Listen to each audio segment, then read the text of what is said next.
కథ పేరు మట్టిలోంచి మెరిసిన మనిషి. కథ. ఒక చిన్న ఊరిలో రామయ్య అనే పేద రైతు జీవించేవాడు. రోజూ కష్టపడి పొలంలో పనిచేసి కుటుంబాన్ని పోషించేవాడు. అతనికి ఒక చిన్న కుమారుడు సాయి. రామయ్య తన కొడుకుకు ఎప్పుడూ చెప్పేవాడు, సాయి, మనకి డబ్బు ఉండకపోయినా మన కష్టం, నిజాయితీ ఎప్పుడూ మనని గెలిపిస్తాయి అని. సాయి చదువులో చాలా తెలివైనవాడు. కాని పేదరికం వల్ల చదువుకోలేకపోతాడేమోనన్న భయం రామయ్యని రోజూ వేధించేది.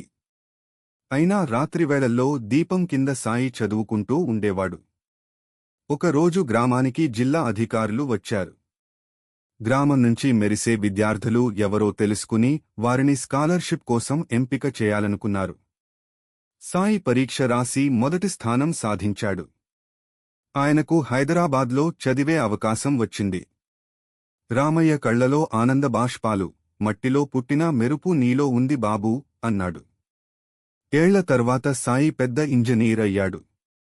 తండ్రిని పాత బట్టలతో ఉన్నట్లుగానే చూసి ముందుగా ఆయన కాళ్లు పట్టి నమస్కరించాడు. నన్ను చదివించిన మీ చేతులే నా అసలైన సంపద అన్నాడు. మోరల్. పేదరికం అడ్డంకి కాదు. కష్టం, నమ్మకం ఉంటే ఎవరికైనా విజయమే వస్తుంది.